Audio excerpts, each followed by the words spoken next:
everybody, I'm Zenith Warrior Princess, the cutest of buns, and welcome back to Diving Into DuckTales, where we, my friends and I, discuss each individual episode of DuckTales, and today is a very special episode because we're talking about the series finale of DuckTales. But before we get into any of that, how's it going, Kat?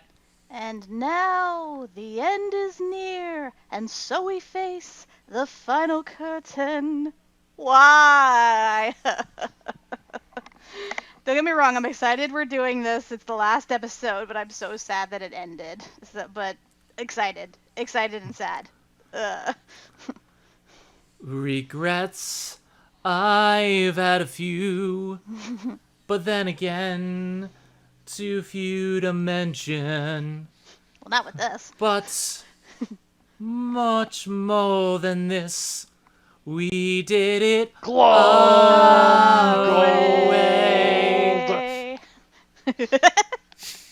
That's not and the we word. did it in many Yes, it different is. formats.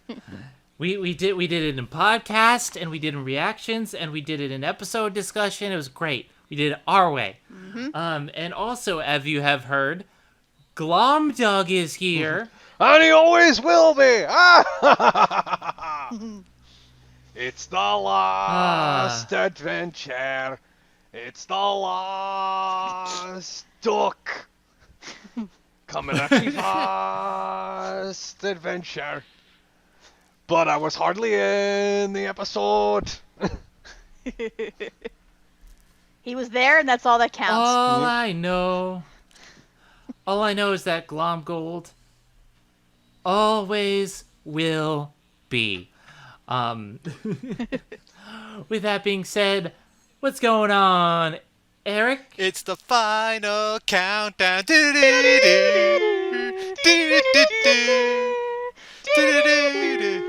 It's the final countdown. Final countdown. Have fun singing this up later. Yeah. This is the song that doesn't end. Yes, it goes on and on, my friend. No, we're not doing Unlike that. Stop that. Well, we've never actually summoned a troll before, so we're just gonna feel this out. Also, this is metal for fish. I love we turned this into a musical in the first anyway. 5 minutes. And in the end, the love ye take is equal to the money you make when you're the second richest duck. Second richest duck in the world. Get that filthy animal out me hoose. Okay. Now that we have that all out the way, this isn't the final episode of Diving Into DuckTales. We have more to talk about, but this is the series finale. This has been a long road. It's been a project that we've worked on for years now. As the show has moved on, we've changed formats due to health issues, but the show has always gone on because we've always had DuckTales. And while we do still have a few more episodes left, this is the last official DuckTales episode that we're going to be talking about. And it's very bittersweet. Sadness. I mean, the show could have gone on for at least another season. It could have at least gone to like season 4 or season 5 territory easily with the amount of material that they could have. Because one of the big strengths of the show was that it was able to take stuff from the show's past and even from the old Uncle Scrooge comics and then bring it to the forefront and use that as material for new episodes. And even though there's probably more they could have gone off of, it is sad that they've ended it so soon, but at the same time, it's also a good thing that they ended it the way they did, because then it doesn't.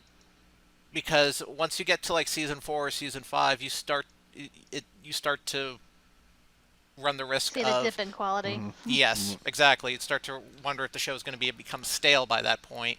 And I'm glad they did what they did. And also, we got the Darkwing Duck spinoff to look forward to on Disney Plus at some point. So You also have Yeah, a change or a shift in crew, and so different people either moving or coming in, so you get a different product. And I mean, it is, I guess a little bit noticeable at times in this season, but yeah, it's like with a lot of other shows too, you notice it.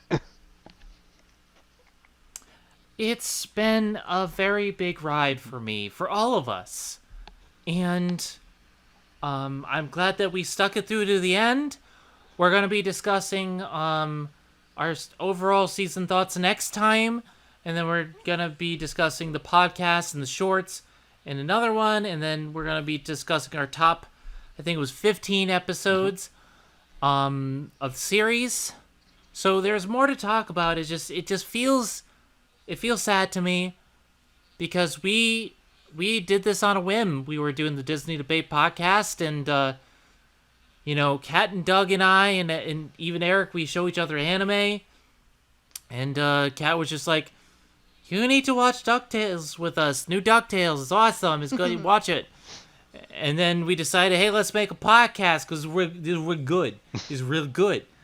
So yeah, it's been fun, and throughout this whole thing, Kat and Doug have made it their show, and Eric has left a very huge mark on it as well through his live reactions. So, I mean, it's going to be sad, but thanks to this show, Kat and Doug have launched their own enterprises over on Zenith and Crew. They're doing reaction videos and stuff like that, and it's really good. And, we've made sure to, while I've had to put some of the podcast stuff on hold on my end while I re-upload a lot of old archive stuff, we're still planning stuff for the Disney Debate. It's definitely been a show that's kept us together through some of the harder times and trying to find ways to make things work. But they've gone above and beyond, and I thank you all for making this show a possibility. You're welcome. And now let's dive into the show. God, there's so much this episode. Kat, where do we even begin? We can start with a birthday party that Scrooge actually paid for Yay! in Spared no expense. He actually did spare no. He paid full price. I know he didn't use So any of his happy. Funzo tickets. Only at Funzo's Fun Zone, where fun is in the Fun is zone. in the zone. full. Well, thank God too, because he probably would have had to play that one Gold Digger game for forever. Yeah, but now you got what'd you call it? You got Gladstone taking all the tickets out of it. So Yeah, the skee ball just Freaking done. Gladstone. He's doing it behind his back, just throwing and just yawning, just throwing, chucking him behind him. We see the amalgamation Now that, of sir, is cheating. yeah, true that. But we see the amalgamation of Webby's character arc. She learned how to lie by asking for a cup for, quote, water. But that's a nice callback. Not water. That is a nice callback, but I like that. There's a lot of callbacks throughout this entire episode, and immediately we start with the callback from the second episode, the Day Trip of Doom. Doom. I knew there was something at the bottom of this ball pit. My hunch paid off. Yeah, I admit it was a good setup, where they revealed that the whole birthday party was them trying to ambush f.o.w.l without them realizing it, and it still didn't work. But it was still pretty cool though, especially since they revealed that thanks to not Launchpad, they were able to actually get the underground map for the area, and even Dewey actually remembered it, although he still hasn't figured out that that wasn't a video game he was a part of. Why I does this look also- familiar? And Launchpad's been talking in his sleep for some reason And in a British accent? I also want to mention they start the raid once the cake comes. They say once the cake comes, it'll all be over. So in this case, the cake actually was a lie. See, I just love the whole thing, the way they figured it out. Well, first of all, they knew that the entire McDuck clan for a birthday party, something was up, but also no cake has that variety: chocolate, vanilla, and strawberry. My wedding cake had variety. Neapolitan cakes exist, but I think it's more the fact that he actually splurged on it is what gave him away. You overplayed Yeah, your like- hand, Scrooge. You never splurge. But there, like, this opening bit really does a great job of, first of all, you get to hear the banjo version of the theme song that they're playing at the birthday party With a you robotic see all the Sebastian. with the robotic Sebastian. But you see all the major players and where they come, like Goslin's there. You get to see, everyone major that we've met up until this point, and they're there and they're interacting and they're discussing different parts of their arcs, and it's just, it's really great to see how far they've come throughout this entire show, and this as a capstone to their arcs, especially Webby, because she's all over there having fun, and then she finds out that he paid full price so they could secretly infiltrate f.o.w.l headquarters, and she thinks it's the best birthday gift ever. And this is one of the really great parts of Webby's arc. I do have a slight nitpick, though, in the fact that Goslin and Drake are there, given that, Webby did not show up in the episode where they go to St. Canard, where they go, let's get dangerous. I feel like she really should have been in that episode, and it would make more sense then for, Goslin and Drake to be at her party. Otherwise, it's like they don't even know her. I mean, At the same time, he doesn't he do stuff with Fenton? And Fenton could have asked him. He does stuff with Fenton, but he also is, but more importantly, he's associated with Launchpad. So it's, doing a friend a favor. Launchpad could have. I mean, not Launchpad, my friend, not Launchpad, who sleeps while driving, and he goes, he's McDuck Manor by day, and St. by Canard. night he's helping the Cape Crusader. Like I said, sleep just on the- slight nitpick. I mean, like they could have met any time in between. Plus, Launchpad's always going on and on about Darkwing Duck, so it stands to reason Webby would have at least heard of his character. True. So the first episode, or the first third of this three-parter, is mostly about the f.o.w.l raid and the fallout of the f.o.w.l raid, because they go in, they show off their skills. We see Huey fighting against the dirty bubble. We see, all of their skills being put to the test. And in fact, like, Huey's the one who planned all of this using the Junior Woodchuck guidebook. And I am convinced that the Duke of Making a Mess is still in cohesion with him, because the way he took out the bubble and timing everything, I'm convinced that's how it works. Oh yeah, Huey definitely got a lot better in this, because usually he's like over analyzing like everything, and it like stalls him and causes him to like miss his opportunity. But in this, he has like everything either down to a science, or he takes the risk like knowing that he's gonna like succeed. And I really do like that. It makes him a lot more daring and a lot more adventurous, and overall more confident character that you can actually rely on to actually, sort of like either force his way through or to like lie through the situation. And I did Lie, So you Huey, have lie! And I did notice that when in my second watch through earlier today, about how seamless that Huey has been with in dealing with situations like that. And I thought, yeah, that is a good, nice cap to his arc, seeing how much he has grown, especially in this season, because this is really the Huey season of DuckTales. How each of the three seasons there's big character developments for each of the three siblings, and this is Huey's, and I like that. We go from him destroying a book with his mind to this. I think it's progress. I'm going to say it's progress. Progress. Meanwhile, in that same team, we also have showboating Darkwing Duck and Gizmo Duck, which I love their rivalry, and I love how, like, they don't really like each other, but they're really starting to play off each other, and it actually work as a team. And that's a large part of their arc, is finally coming together and accepting each other.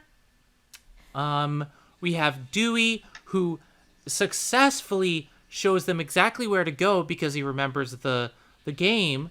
And it's just, there's a lot of really good capstones to their character arcs shown here and improved upon as the series goes on. But the main plot point as we go on is f.o.w.l has abandoned everything. They defeat this. They stop the self-destruct, but they find clones of Webby in f.o.w.l headquarters. Done. Also known as April and May. You mean May and June? May and June. Sorry, they're named after months. It's stupid. We don't find out about It has April something- until later. We'll get to that. Yes, Yeah. but it's something to do with the original show. I don't know too much about that. No, it's Kat would actually probably not. Elaborate. It's not to do with the original show. It's actually more. It's more in line with Daisy, because canonically she has nieces April, May, and June. Oh, right. In fact, if you watch that show, The Legend of the Three Caballeros, they actually are supporting characters. Okay. Okay. So yeah, like the first part of this episode is big infiltration. Lots of character development, lots of really awesome moments. They find the clones. Gyro got nothing. Lena, does the magic stuff, analyzes them, knows they're clones. But we don't really know anything about them or what their plan is. And Mrs. Beakley is acting odd. Very odd. Everything is suddenly classified. And it ties back into the harp of Nirvana and the lie from before that she said. She's fibbing. Correct. Which, as much as I am not a fan of that episode, the way they call back to it is really well done. I mean, considering that we knew something was gonna come up with Webby's backstory and all that, and we yet to have an explanation, we knew it had to be like something like borderline sinister, or at least something related to Shush and Beakley's whole spy days, because we already had episodes based around that, and since we had nothing up to this point about who Webby's parents were, why she was living with her grandmother, why her grandmother was retired from Shush, we had none of that. So if anything, I was kind of glad that at least in the episode of Nirvana, they hinted toward it being a bigger mystery than it was. Exactly, and they try to steer us away from it with Mrs. Beakley saying, well, I didn't get a chance to know your parents, we technically have a photo of her parents, but there's more to it, and I think they did a great job with making us wonder what the deal was, especially because why make clones of Webby? I mean, it's confirmed that the feather that they got in the Sword of Swanstein episode was not taken from Scrooge, but from Webby, and the question would be, at this point, why? But we're too busy focused on May and June, who keep wanting to find out more about who they are, who their family is, to the point where they try to snip Lena and Violet's string from the board of family. Which, I'm sorry, but I would be pissed too. Well, understandable, but at the same time, they are, what was it? They technically were born yesterday, or at least recently, and their literal definition of family is, basically whoever's related to them or whoever raised them. So to them, it's like Heron and Webby, and whoever Webby's related to. So I wouldn't expect them to understand the concept of, familial family and like friend family and so on and so forth. Of course, this all. And I mean, Webby Go on. I was gonna say, of course, this also ties into the bigger theme of family in this whole, this big finale. With the definition of family, does it mean blood? Is it more, or is it something more than that? And I do want to take a moment to talk about the friendship board, because I did take a look. I paused and I took a look at the entire family board. Like, they list a lot of really interesting things. They list all, like, as family members, all the science team and all the regular family and Hortense and stuff. They don't list a dad, but they list Della. I don't think that's ever getting answered, if we're being honest here. Yeah. Because that would just raise too many questions that I feel are of a more adult nature that Disney doesn't want to get into. There are some things that I can speculate about, and I think I might have found the answer about the ducks.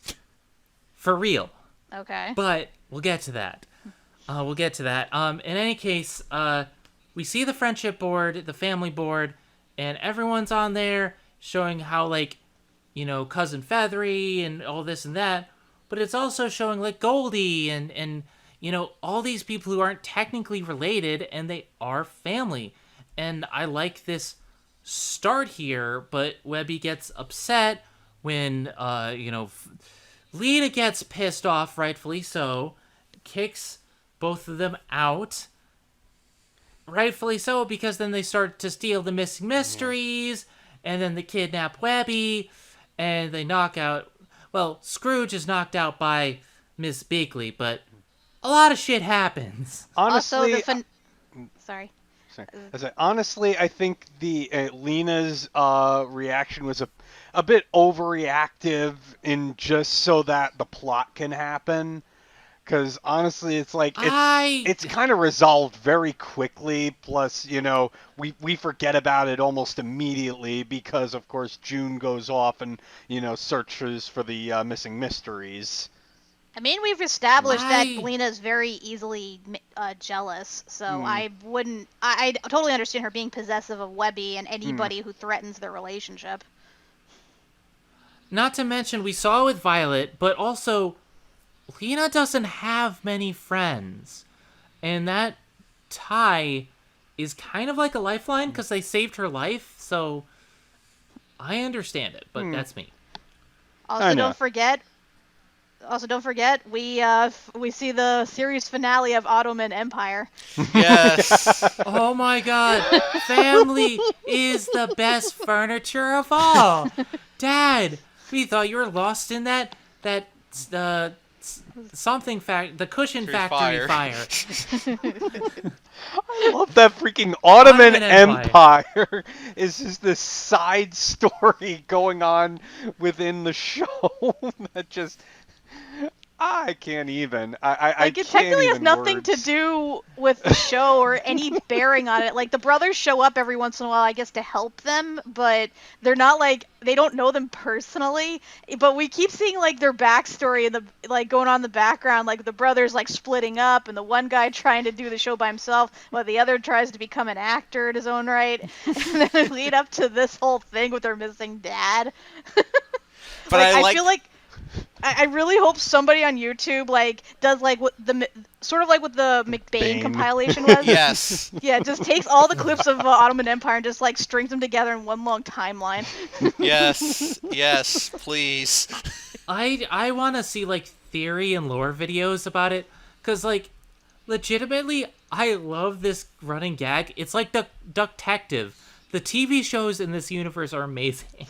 Quack, quack, And I quack, love how quack. it ends with like family is the best cushion of all, and I'm like even the finale of Ottoman Empire, it kind of ties in with the theme of what's going on in the actual episode. And then you have Dewey and Dewey and Louie are all like they're all like, oh my god, they tied everything in together. Foreshadowing. Foreshadowing.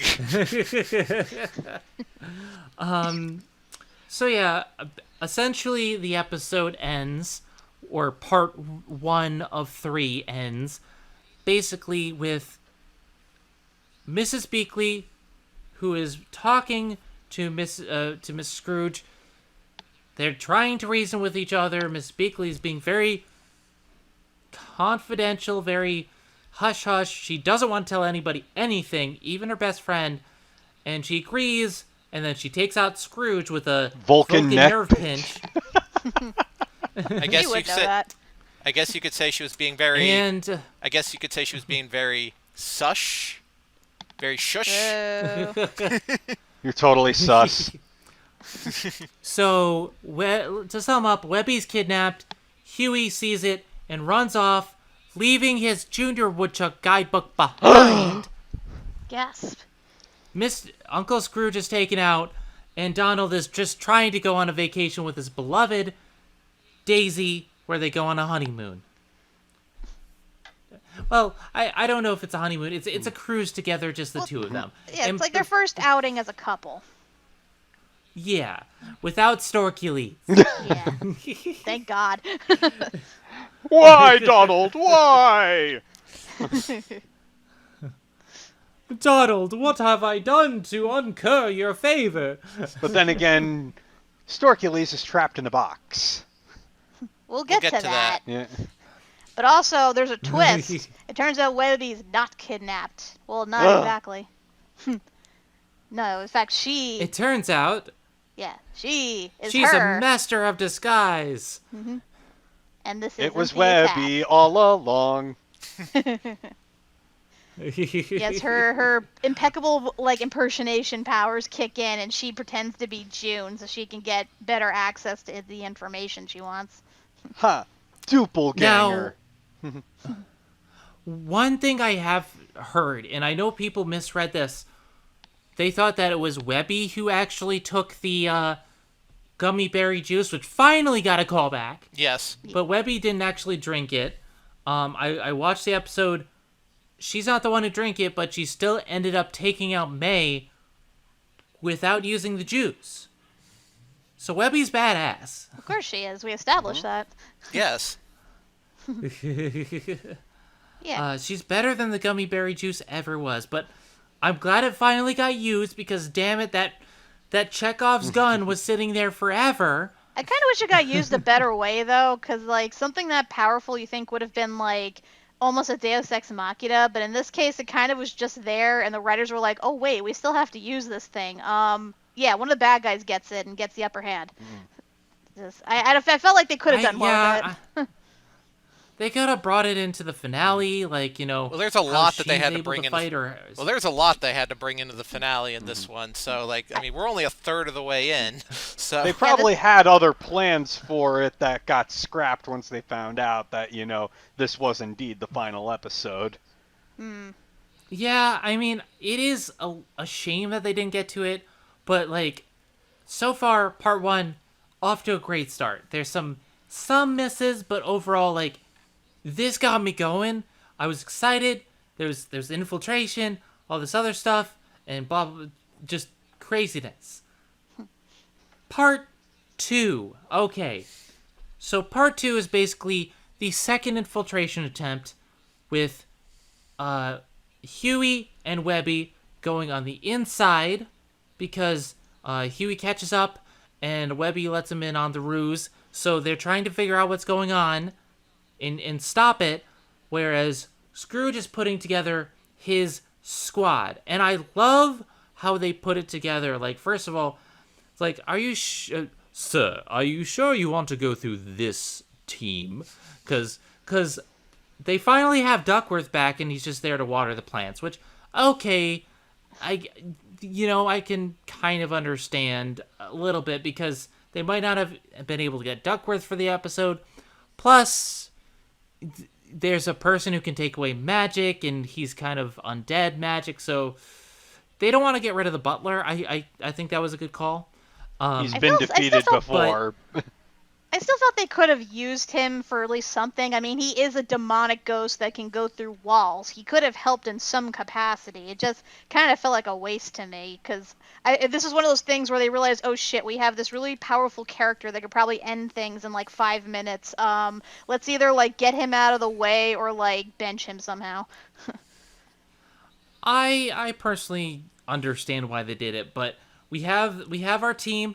We have Gizmo Duck, Darkwing Duck, we have Donald Duck, we have Della Duck, we have Scrooge, we have Launchpad, and it looks like that's going to be our crack team, but all of the kids show up. And this is the best part of, like, this for me, because, like, they all give their reasons. It's like, okay, we're coming because, I've helped you out before, I owe you, and my favorite was Violet and Lena, without hesitation, both together at the same time. It's Webby. I am glad they got that out of the way. Because honestly, they give this epic speech. Yeah, because honestly, that's always pissed me off in past TV shows with kid characters as fighters. Because even though the adults are doing the responsible thing of trying to keep them out of danger, at the same time, it's like they're gonna come anyway, and you're gonna need their skills in one capacity or another. A lot of the time, it's like a personal thing as to why they're doing this. Why are you giving the whole runaround of like, oh, you're forbidding them from going just for them to show up later? I'm glad they got this out of the way, because, like, I was having, like, Jackie Chan flashbacks, and I'm like, please, for the love of God, just let them go. I just really like the speech that Louis gives at the end. So, like, we're gonna come anyway. Are we gonna do this easy way or the hard way? And he's just like, fine, come along. And, of course, Fenton, but not Fenton, Gyro and Manny are there, and another good joke I really love. It's like, oh, he's bringing together this who's he what's it, so I'm gonna triangulate their position. It's like, oh yeah, I have a GPS tracking app on my phone. Gyro, you are losing your touch. He just flips all the tables. That's it. And really, this episode is interesting for Gyro, because previously he got nothing. Now he's losing his touch. But he still has Astro there. Boyd. He has Boyd. Boyd. Boyd Astro Boyd. Yeah, he has 2 sons now. That's adorable. I love it. I love Gyro so much. His arc has changed. Like, he has a son, and it's so great. Eric, do you have anything to add before I move on? Yeah, I like how they finally tackled that trope of, like, with the kids staying behind. Like, look, we're gonna come with you anyway. Like, either you're gonna let us on, or or you're not gonna let us on, but we're still gonna find a way to sneak on anyway. So it's like, Scrooge is like, yeah, you got your point there. So I like how they just kind of deflect that off to the side, and so yeah. I did want to add something, like, because you mentioned it before, and it's weird because, I have watched Darkwing Duck. I know the whole dynamic between Darkwing and Gizmo Duck, like their whole antagonistic relationship, despite the fact that they're partners half the time.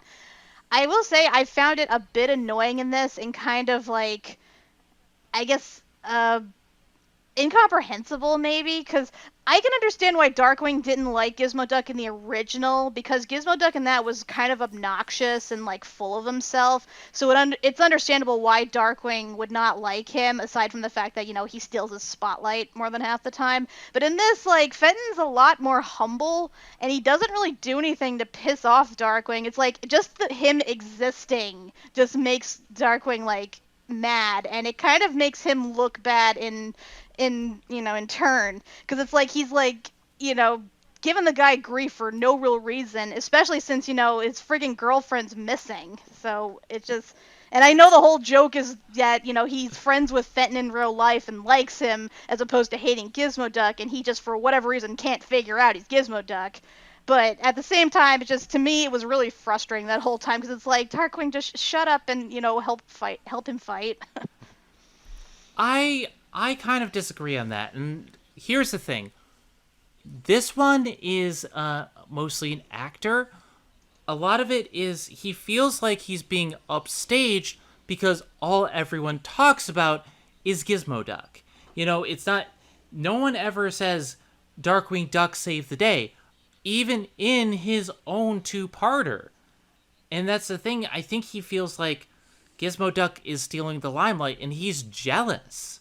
He was like that even before he started crime fighting, though. Just like, saying like, oh yeah, I'm better than Gizmo Duck. And it's like, did he shit in your cornflakes or something? Like, why do you like automatically hate the guy just for being a hero? Like, come on. I think they got too fixated on the callback, and they really just forgot to give him an actual reason for disliking Gizmo Duck. Because I know canonically Darkwing has a huge ego, so anyone who like threatens his spotlight, he automatically has a distaste for. But at the same time, this feels like it just came out of nowhere. Because like they're not even in the same city. Like, aside from the crossover, they don't really interact. So, and even before that, it was like he was an actor trying to make it big, and the other guy was just a secret hero. It just doesn't make sense to me. I disagree, especially because even though they weren't the same city, the news headlines on that day were Gizmo Duck saves city, Gizmo Duck stops plants, and also, he's pretty egotistic in this, like the showboating bit in the earlier parts where he's just like running on his fingertips. Like, I think it's part of his character, and deep down, he's really good person, and he's trying, but also I do feel like he's just very jealous of Gizmo Duck, and he wants those abilities. Even before he was a superhero, he wanted the ability to do so. I think it's more jealousy, but that's my personal take.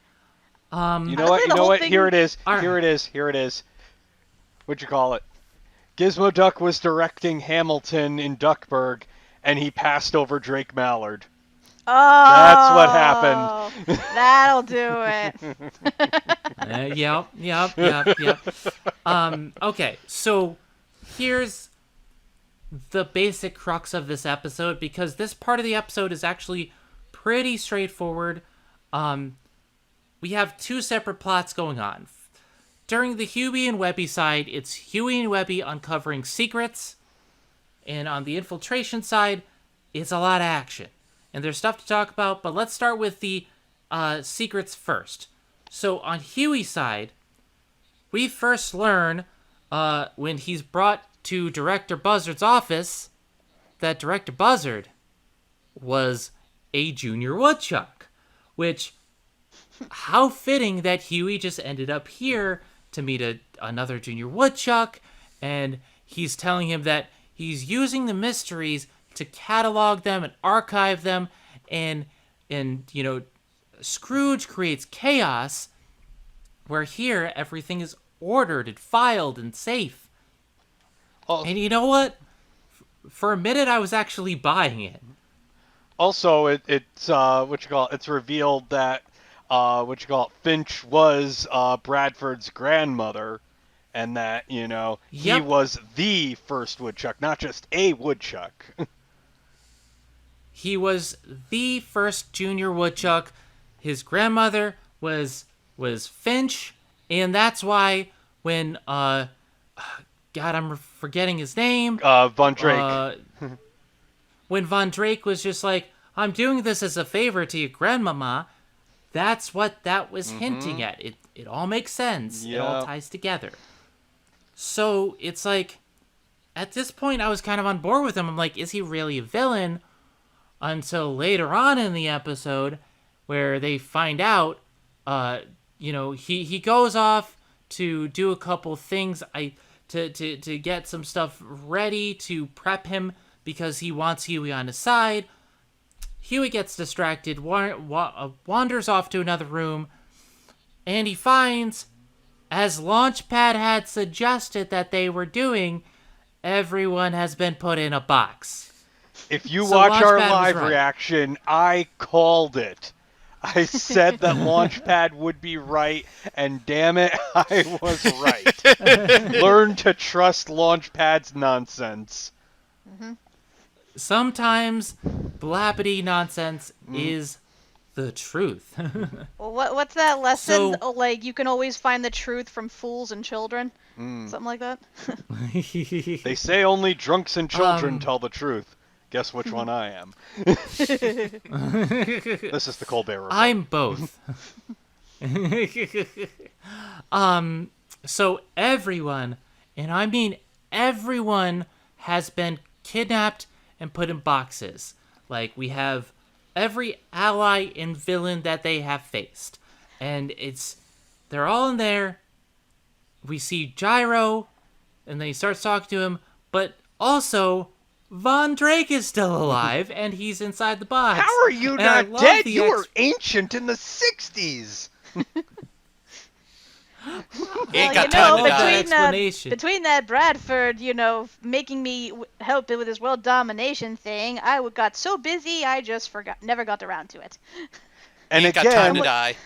and again, I want to say I called it. I called So he A just that he friggin' might not be forgot dead. to die? Yeah. I called A that he might not be dead, and that B, Bradford was the one who did away with him. I'm willing to bet that he's immortal, the same as the rest of the clan, McDuck. I think he's immortal. Because, yeah, I love the way they explain it. Oh, I was too busy, never got around to die. I think he's immortal. Like, what is even death in this universe? Like, seriously, nobody ages. You can't tell exactly how old a character is, whether by looking at them or based on when they were born. It's just, what the fuck? And I might buy it that if he had been exposed to like some sort of like mystical thing that made him immortal the way Scrooge and his family is, but he never mentions that. His explanation is just, "Oh, I was so busy, I just never got around to that." So is that the mystery to solving death? If they had just simply gone with, the canonical backstory for Ludwig von Drake and that he was married to Matilda, then we would have sense to this. Yeah, that would actually make sense. I still think he's immortal, but also, do you really expect logic from Ludwig von Drake with red, yellow, green, blue, blue, blue, blue? Like, Red, yellow, he's a green, red, nonsense blue, character. blue, blue, red, purple, green, violet, Oh, and red. red. Actually, speaking of logic and stuff not making sense, some of the characters they captured in those boxes, I have no clue how they managed to capture those characters, because some of them are... How did they capture Zeus? Yeah, they captured gods! It doesn't make sense. Look, what was it? I actually have... Wait. Say that? I have an idea. What if the gods are just magical beings and the Phantom Blot can drain their magic?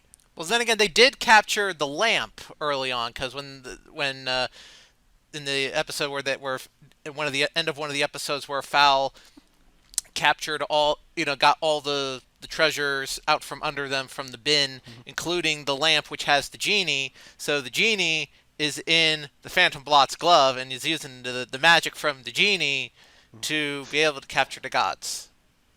Okay, I can see that making sense. So. However, that doesn't account for the fact that they have the caballeros there, and I think some of the other characters who were at the party at Funzo's at the very beginning. When did they have the time? Yes, but I actually have the time has passed since then. I actually have a list here of the characters we do see in the boxes, or at least that were confirmed to be in the boxes. Let's see here. So we got Mark Beeks, Gabby McStabberson, Hack and Slash Smashnikov, Doofus Drake, Doofus's parents, the Bombi, King Onestus, Althea, Vero, Black Arts Beagle, Gavin slash Tenderfeet, Zan Owlson, Miss Quackfaster, Downey McDuck, Fergus McDuck, Matilda McDuck, Officer Cabrera, Ferris Jin, Roxanne Featherly, Gibbous, Jean, the Harp of Nirvana, Dr. Akita, Emmanuette, Johnny, Randy, Jane, Timmy Jenkins, a clown of some Timmy sort, Jenkins! and Gibbous' dog. And, of course, the characters we do see, Kit Cloudkicker, Molly Cunningham, Goldie O'Gilt, Santa Claus, Strongbeard, Zeus, and Celine. And I'm like, how the hell did they get all of these people, some of whom barely had any interaction with McDucks whatsoever? Like, wow, they were thorough. Like, holy shit. Then again, okay, Bradford Buzzard has been in charge of McDuck Enterprises for a very long time. He knows every ally and enemy that Scrooge has ever faced, and the method which he beat them with. Also, he could know some weaknesses of certain characters that we don't, but I'm willing to bet some of the characters were due to the Phantom Blot and or Gene. I think it makes a sense because Bradford Buzzard is that organized. I can understand maybe about 80% of these characters, because again, Scrooge has either fought alongside them, fought against them, or they are characters with either like innate abilities or magical abilities of their own that could be seen as a chaotic threat. I can understand that. But there are certain characters that to me do not make sense. Like friggin' Johnny and Randy Timmy from Auto... Jenkins. Yeah, Timmy Jenkins, who only barely interacted with Dewey and is just a child. A dog, who again was like the pet of an alien who, you know, he doesn't choose his owners. Like I said, Johnny and Randy from Ottoman Empire, who only interacted with them, I think, 1 or 2 times at most. Like, even Strongbeard, like, he's like a demigod who just like hangs out in friggin' Valhalla, and they made it to Valhalla to bring him back. I'm surprised they didn't capture Jormungandr along with that. Like, Jesus. Like, again, some of these just don't make sense. And Jane? Poor Jane. She's just a friggin', you know, waitress. Like, why do you have to capture her too? And keep in mind, these are all characters that Bradford intends to throw into this Lego circuit to kill them. Like, that just makes it all the more dark. All right, there are 2 explanations for this. There's an easy explanation and a hard explanation. Okay, the easy one is fan service. Well, duh. The hard explanation is this. Bradford, his entire goal is to get rid of every single person related to Scrooge that has ever been an ally or an opposition. Everyone that is tied into them in some way. In his depraved mind, he thinks that getting rid of all of this will somehow get rid of any connection of Scrooge. These are all the people that have the connections to Scrooge. Even Timmy Jenkins is related to the boys. It's been publicized. Their rivalry on the media is a thing. And the waitress helped them in the infiltration raid. Anyone who's ever helped them. Like, wow. He's thorough. And yes, it is out there, but you've seen Bradford, right? Yeah, I know. He's very meticulous when it comes to things. But I gotta say, though... Every angle has been calculated. I gotta say, though, this kind of lets... Sorry, again, I ask, how did he have the time to capture some of them? Like I said, the Caballeros were at the party right, at the beginning of all this. When would they have had the time to capture them? Unless they did it as soon as right the family after went the party. underground. Yeah. But I would have thought they'd be on the run at that point. How would they have had the time? Maybe they tricked them. Well, maybe. Maybe they tricked them into another gig. Like so, when the Caballeros do show up, they spring on them and capture them that way. Again, Well, the here's the timing. thing. Fowl knew they were coming. Fowl knew they were there. Fowl knew the Caballeros were there. We don't see what happens upstairs. What if they were captured while the infiltration was going on? That's what I figured happened. Possibly. But I gotta say, this lends credence to the fact that when you think about it, Bradford's whole plan really is time intensive and resource intensive and is not really designed to last long term, because he intends to get rid of everything that is considered a chaotic or adventurous element. That includes every single person or entity that the McDuck family has come into contact with, as well as all missing mysteries, anything that, can be considered adventurous or has any sort of power or symbolism or whatever. And to do all that, he would have to be spending decades to, get everything adventurous, destroyed. And he's an old man as is. And if he is against keeping all of these artifacts and using them, for instance the Fountain of Youth, how long did he intend to keep this up? Till he died?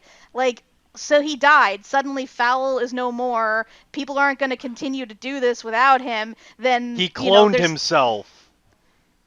Yeah, but his clones are mindless, Not only that, but he's not against using the mysteries, as we see with the Papyrus of Binding. Well, he's not against using them, gone. but he still intends to destroy them, though.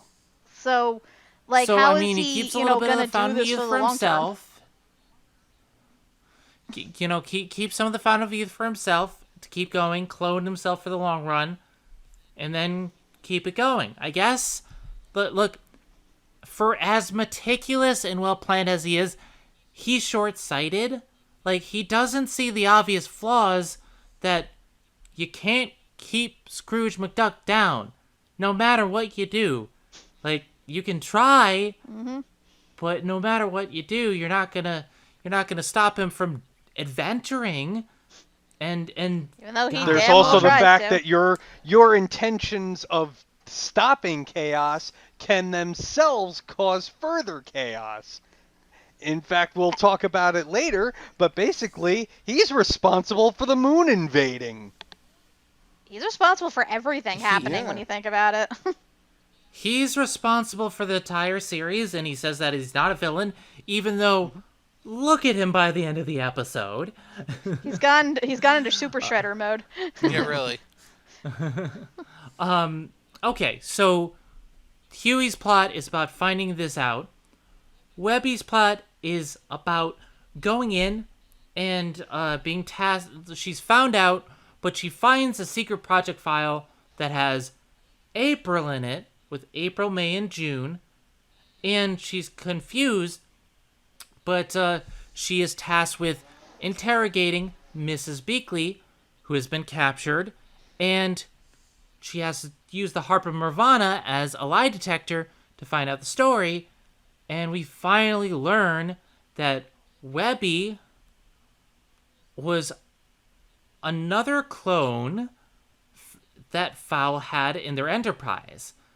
During a raid on f.o.w.l Enterprises, Mrs. Beakley found this child one day and was instantly taken away. Found a child so helpless, and she decided to raise it and protect it. And it explains a lot, because you see the child, you fall in love with it, you want to protect it, and that's why she gave up her entire career as an agent for all these years. Although she was director at that point. Yeah, honestly, I'm surprised she actually went in herself to, take down f.o.w.l, because, she made it seem like this was a lot more personal than it actually was. And I guess she wanted to get the whole thing, over and done with, and probably decided she, may as well do it herself. But, yeah, I kind of wonder what happened to Shush after she left, because we never hear about them again. And even when, f.o.w.l makes themselves known, we never, see we never see Scrooge like in contact with anybody who worked with Shush, and it's pretty much assumed that they are gone at this point. So I'm still wondering, like, did Shush die with Beakley? Like, what the heck? Are you really Maybe she was the last one. Are you suggesting that Shush went silent? Oh, get No. out. I'm Also- sorry. Also, I just have one question. What was the purpose of the rubber duck?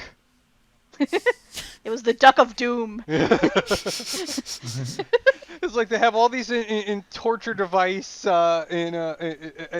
of implements of destruction and whatever, and then you have a rubber duck to use as torture device. Why? What was that supposed to do? To be fair, we saw Doofus try to torture Louie with a coat hanger and a pine cone, and we never got an answer as to how he was going to do that. I don't think we want to know. This is Doofus Drake we're talking here. I think even the writer said they had mind. something, and they just were like, no, it's just too wrong. It's like, this is a PG show, goddammit. Well, what I'm going to say is probably by that point, f.o.w.l had maybe taken out a lot of their locations, and at this point maybe it was personal for Beakley, and she was one of the last few agents, and when she went down, she decided to lay low, but I do like how it explains how, like, she went to the place that was the safest in the world, and it was Scrooge McDuck, and, I mean, that makes sense. Mm-hmm. Although I'm surprised he accepted them, because at that point he was kind of like grief-ridden, having lost Della and Donald leaving him with the nephews. I'm surprised he allowed anybody into the mansion. Like, I know they were old allies and stuff, but it just seems weird he would so readily accept her with a child.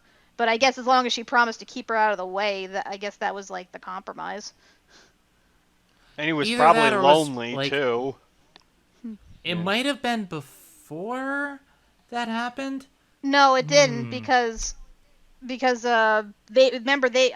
Donald and Della, I believe, were living with Scrooge up to the point where she disappeared. And that's when, shit went down. He had the falling out with Donald, who left with the nephews. So he would have been alone by that point. Because remember, when Della comes back, she sees Beakley, calls her 22, and asks what she's doing in the home. So obviously she wasn't there when Della was. And also asked right, where you're Duckworth is, so... Mm-hmm. Yeah. That's another question I want answered in this, because when Bradford is explaining his plan later to Scrooge, he kind of implies that he might have killed Duckworth. Because, like, you see in his slideshow, there was a picture first of, like, at the Christmas party where Scrooge was talking to Duckworth, and you see Bradford in the background scowling at them, and then the next picture is of Scrooge looking sad at a picture of Duckworth after he's passed. So I can't help but wonder if, he in a further attempt to isolate him after Della disappeared, he actually had Duckworth killed. It's possible, but, like, wouldn't he have told Scrooge when he came back? I mean, he could have had it done subtly so that, it seemed like Duckworth died of natural causes, but he actually was murdered. It's possible. Also, Duckworth we probably get all would have this been back... a threat, too, given that, like, the villains even said, if Duckworth were around, they never would have gotten into the mansion. So, yeah, we can infer from that, Duckworth's definitely powerful, even before becoming a ghost and demon. I wonder if he actually was into, like dark art shit, like, before he died, hence why he comes back as that. Like, I know, like, part of the reason he's like that is because of Black Art Spiegel summoning him, but I can't help but wonder, the fact that he goes so easily between, like, the real world and, I guess, hell or something. I can't help but wonder if he really was into, like, dark shit before that. Maybe he associated with Peppermint Butler. Oh, God. Oh, God. That's a whole other kettle of fish from another series, but... In any case, while this is going on, there is a big scuffle on the main area where everyone's fighting. We see the main team fighting against all the different people. Some people are infiltrating up in the skies. It's Lena creating a cloak on the ship with the kids, and Scrooge puts the kids, specifically Louie and Dewey, in charge of the B team because he actually believes in them. And I think that's a really good step up for Scrooge because I think this is the first mission that he's put them in charge. I mean, maybe on their own. I know usually he leaves them in charge of doing certain aspects that I guess aligns with their skills. But yeah, I guess it's the first time they were like truly on their own in charge of other kids. Mm-hmm. So we have the A team and the B team. It's really good action. We see Beakley take out the Franken baby, which has turned into a regular Frankenstein through the youth waters. And here's my question. What was the purpose of Rocker Duck? Why did he not just use the water beforehand? Fuck if because, I know. like, Lure Rocker them Duck into a has no false sense of purpose. security. Oh, look at the baby. I guess, but Rocker Duck, like, we don't get any resolution on Rocker Duck. Yeah, But then again, he is so we don't get a lot of frustrating a resolution on the character. villains. Ugh. They don't, because they don't really do anything with him. Like they haven't, like he was only good in that one episode where Gearloose goes back in time, and to the time of the Wild West where we see Rocker Duck, and that's about it. And ever since then, they've tried to reintroduce him into later episodes. But it's he doesn't like do anything. exactly like it just kind of wedges him in there because they kind of to try to find a way to work him in, but he just kind of ends up just being in the way of everything. And if I have to say one criticism, I love this. I love this three-parter to pieces. But while I do love that they all have this really massive battle against the signature villains, like you get each f.o.w.l agent has somebody. Dark Aaron doesn't do anything in terms of fighting, which, okay. Well, she shocks I mean, Beakley.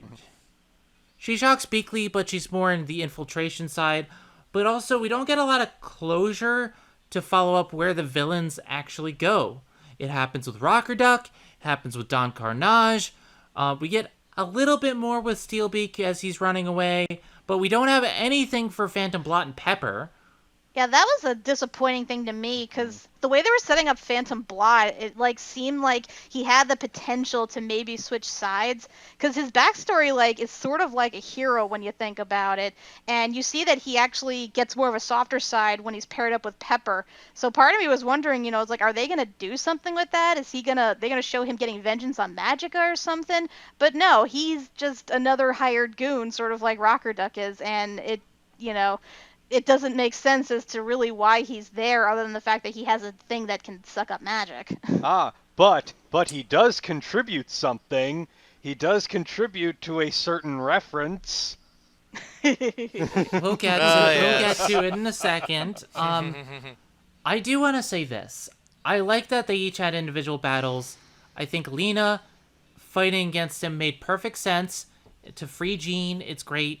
I think Gizmo Duck and Darkwing Duck versus Steelbeak is great, and I love how Steelbeak turns himself smart and actually becomes Steel brain. Articulate, like, and a much craftier villain. Like, I feel though a lot of this is setting up the villains for later shows. Like, they might bring these people back for Darkwing Duck, and a lot of this is just set up for later. And if there was another season, I wouldn't be as upset by it, but a lot of the stuff ends with no resolution. For example, Don Carnage, when they finally lift the cloak, they have a battle against Don Carnage. And Dewey... I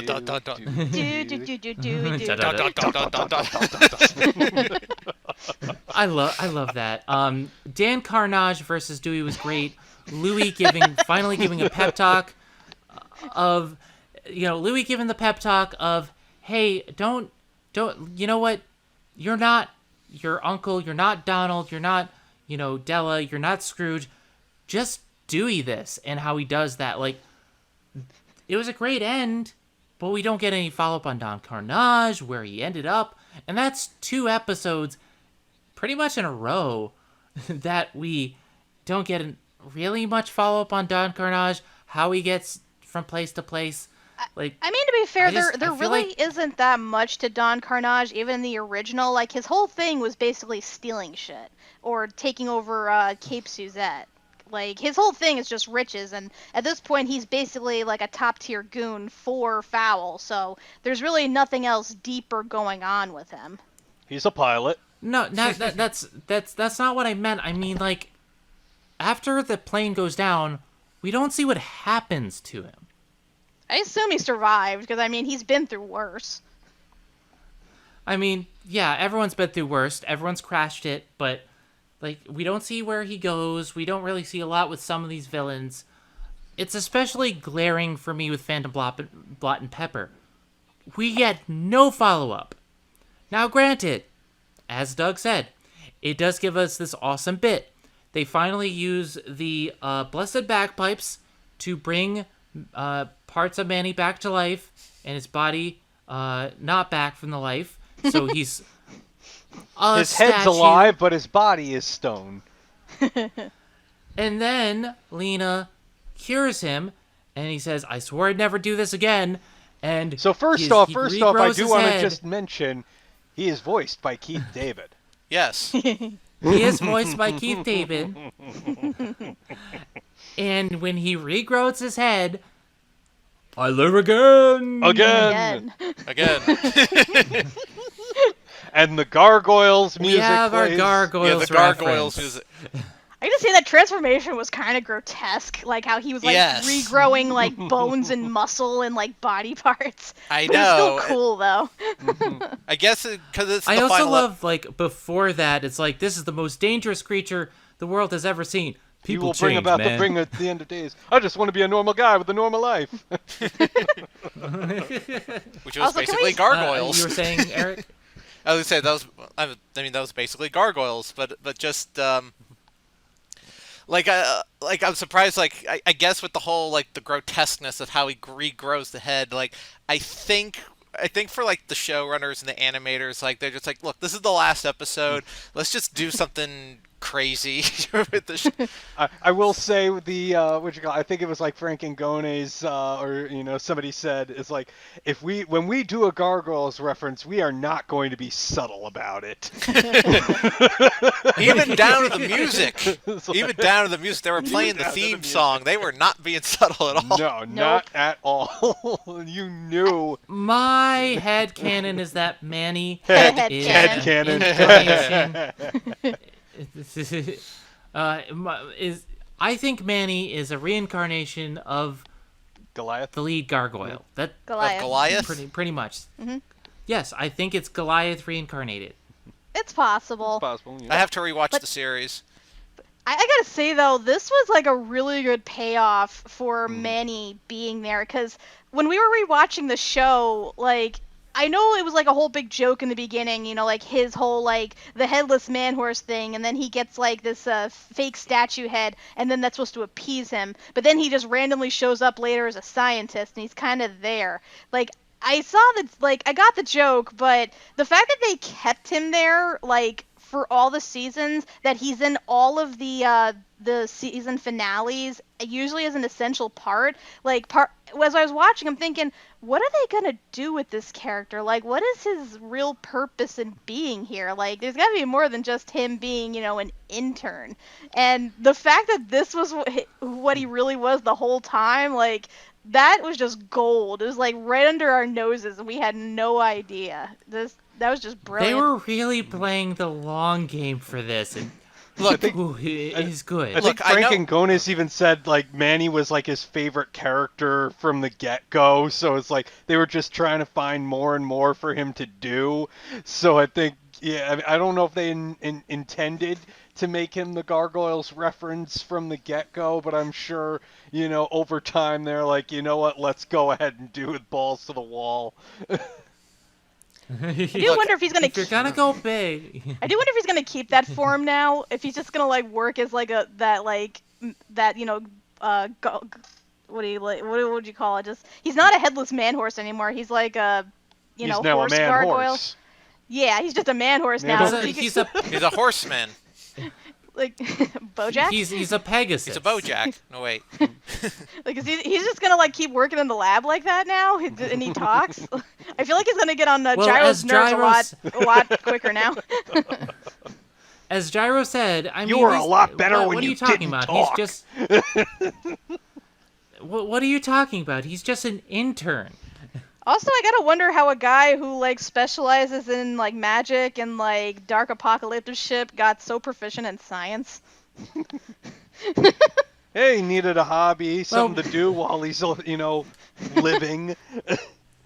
So many questions. Well, I mean, like, you live long enough. Also, what was the application process like for that? He just shows up in Gyro's lab, and Gyro's like, huh, so you're a man horse, and you don't talk. Perfect, you're hired. I mean, when you think I about think it, at this point we don't question Gyro's decisions. freaking Gyro promoted Fenton to full-time doctor, despite the fact that's not how that works.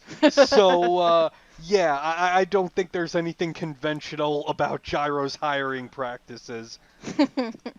Personally, I think Gyro has a few screws loose. You know? mean gears Gear loose. Look, I know when we were reacted about DuckTales being canceled, about my whole idea of bringing in gargoyles and having it tie in with the MCU. Look, I mean, I was not expecting it from a literal standpoint. I mean, Told you, man, we're friggin' prophets. but I wasn't. But seriously though, I wasn't kidding about gargoyles tying into the MCU. Like they do. This was years ago. I did remember hearing that they wanted to tie gargoyles into the Marvel Cinematic Universe at some point. I don't know if they're ever going to do that, and if they are, I don't know if it's going to be. It may not be till Phase 5. Who knows? But I just find it funny how we get gargoyles in the finale. I want a Kingdom Hearts Gargoyles world now. Oh God. You can't tell me no. Don't you start on Now. that shit again. Hey, let's just get through Loki and Multiverse of Madness first, and then we'll talk. Well, first you have to take a ticket. Where's your ticket? Zap. That's all we're gonna say. No more spoilers. That's it. Anyway, One last thing though. I mean, this is gonna come way after the episode anyway, so whatever. Right. I just want to say one last thing though. Gene was fucking useless. Cause like they break him free, and he just says Shabooey, and he disappears, and we never see him again. It's like, dude. My guess is he probably didn't want to be captured again, because you never know with a fan of blood. He ran away. It's like, Not God to damn it, mention Urkel. I know. Not to mention, remember, they're trying to cram like all these characters in like a 90-minute series finale, and they're trying to do as many callbacks as possible. So like they can only give screen time to so many characters. Some balls will get I dropped. get the feeling that this was originally supposed to be 4 episodes, given how some characters disappear, like the villains aren't followed up on. Like I really do get the feeling that it was 4 episodes tightened down with screws to 3, and it's not bad. I love this finale, but I definitely see where some things could have been lengthened out a little bit to give us a little bit more explanation on certain things. I'd like to know I how think all those there people is in the boxes got validity. home. Yeah, I think there is validity to your theory that it was supposed to be 4 episodes, because I do remember at some point seeing that the production episode codes, there should have been 4 of them, and then they later changed that. So yeah, that is entirely possible that it was supposed to be 4 episodes. And here's something in line with the theory. And we talked about this before the episode. I actually figured out Disney Plus has episodes in the finale listed individually and not in a full 3-parter like on Disney Now. Everything is in 25 episodes per season. My guess is that they had a deal. The executive producers, or like the people who say what you can and can't do on the show, not the actual developers, but the higher ups, were just like, all right, we're going to give you 25 episodes for a season. And the developers were more focused on creating their individual story arcs, and maybe either it was billed as 25 episodes later, or they were just focused on working on the characters and on the season, because at some point something must have shifted, because we didn't get 3 seasons, really. Like, if you look at the way the episodes aired, it was very weird in their distribution of the seasons.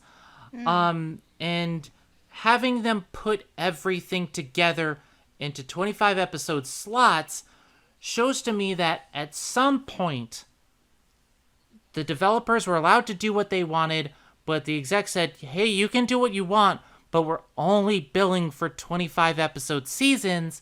You have to cut down, which would explain why the finale would be cut, because only enough for, they would have had to cut Let's Get Dangerous maybe, and they wouldn't have had enough for the finale. So Such bullshit. I really think this is higher up meddling, because Isn't it just always? looking at the way that it really is, looking at the way things were produced, you can clearly see a pattern here. It's a little bit different. You know what? They might have even been promised more episodes before the show started airing as they were produced, because, example from Doctor Who, in the original season of Doctor Who, they were billed for, I believe, 48 episodes. And then, because the pilot and a couple of the episodes were too expensive, they were only allowed to produce 4 more episodes, and like those more episodes were the key to getting more. So it's probably executive interference. Yeah. I mean, I think if anything proves it was like the Life and Crimes of Scrooge McDuck, because we were thinking it seemed like they were setting up stuff for, more than just a finale of the season, and they were probably, caught off guard in that Disney decided we're not going to give you any more episodes, so they probably had to scramble. So yeah, I think it's very likely, yes. Yeah, that they were intending for an additional episode, and that got changed last minute. Bullshit. That is my current theory, Yeah. and it's bullshit, but it is based on what, unfortunately, I've learned a lot doing my show over the years, and yeah, there's a lot of behind the scenes. Anyway. Eric, do you have anything to add before we move on? I mean, yeah, I mean that Gargoyles cameo, like that threw me in for a loop. I actually had to rewatch it. I remember when I watched it the first time, and then I saw a clip of it on YouTube, and I'm like, wait a minute, because I for some reason I didn't pick up on it first time around, but good thing I did later on. But to get back to what you guys were just saying, I mean, yeah, I think it is possible that there was a set there was like a set deal or a set quota that they had to obligation that they had to fulfill with Disney as far as like the episodes per season, which could explain why when they put it up on Disney Plus, why Let's Get Dangerous was split into two parts, and this was split into 3, that it was probably a fixed 25 episodes, and that they weren't going to get renewed for another season. So yeah, and that also kind of explains a lot of the stuff like especially when we were talking about in the last 3 episodes leading into the finale, how some parts of it did feel kind of rushed, because it's like, they had to, wrap everything up. Not like Game of Thrones extent rushed, but like they try to wrap everything up with all the little individual arcs before they can release the final episode for the series finale. I will say, I don't think any of this is to the detriment of the show. I think they still did a wonderful job despite some small flaws. I could have used maybe another episode or 2 to really wrap things up better. Okay, so now we get to the final bits. everything is kind of coming together. We have two major things that happen. The two plots converge where everyone has been captured. He's been captured. I've been captured. I'm in a box. In a box. Living in a And cardboard we box. have on one end, Launchpad is the only one not captured fighting Steelbeak, and the rest of the villains who have been mind-controlled thanks to Smarty McSmartbeak. And then on the other end, I just want to you say this have one thing stuff first. happening. I just want to say this one thing first. Make new friends, but keep the old. One is steel, the other is Flint-Hawk Gold! I love that. And then I love that. And then he becomes a mindless zombie. Wait, what am I doing here? What am I doing here? Wait, where am I? Then he becomes a zombie. And then on the other end, we have stuff with Webby. And then also we have Scrooge, who's been kidnapped, fighting against what we consider to be an old man, but isn't. Okay, so I'm going to take this one step at a time. Launchpad's bit's amazing. Launchpad bit is probably the best individual character bit that he's ever gotten. And it made me cry because the whole point is everyone else has been captured. His back's against a wall. He doesn't know what he should do. But Boyd hacked the armor so it can register a new user. And he's saying, I'm not a hero, though. But everyone around him is just like, but you inspired us to be heroes. And it does make sense. Like, legit, this makes very much sense because he's the one who inspired Darkwing Duck to be a hero. He's the one who encourages and helps Gizmo Duck. He's the one who helped Goslin. Everyone, everyone there has a debt to Launchpad in some capacity. And, just seeing the spinning shot of him looking up and seeing everyone's light come on and saying, we believe in you, Launchpad. You're a true hero. You have the heart of a hero. You are a hero. And I'm not going to lie, I'm actually kind of crying right now. I kind of teared up too. That was like a beautiful moment. It's kind of like with Mulan, with everybody bowing to her, or like the Hobbits, where everyone's like, "You bow to no one," because he definitely deserves it. Because I've already mentioned multiple times my disdain for the original DuckTales Launchpad and what an arrogant asshole he was, but he changed so much in this series for the better, and even though he is kind of like a blithering idiot at times that can't read the room, he ultimately is a good person, and he helps people, and he always affects everyone around him for the better. And to see everybody actually acknowledge that in this, and for him to take his proper spot as a hero, that was his shining moment. And he also goes off and has adventures that we never see. I'm sorry, I will not let that one go. We are never going to get an answer to that. We are never going to find out about his many girlfriends and side adventures, and it pisses me the fuck off. Maybe we will in the Darkwing Duck spinoff. Maybe in the Darkwing Duck spinoff we find out about it. Also, even the rescue, name redacted, was inspired by Launchpad. Thanks for the rescue.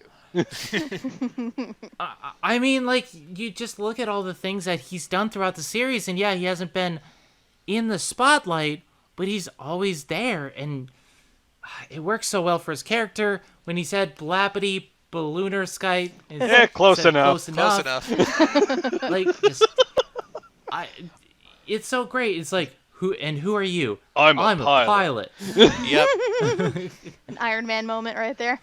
I'm a pilot. It's just great character development, and I don't think there's too much more I have to add on that. I just love that Darkwing still doesn't know about Gizmo Duck and now thinks Launchpad is Gizmo Duck. Gizmo Pad. I love it. I found that joke hilarious, especially it's I can't believe he put Fenton in the armor. Oh, space is deep.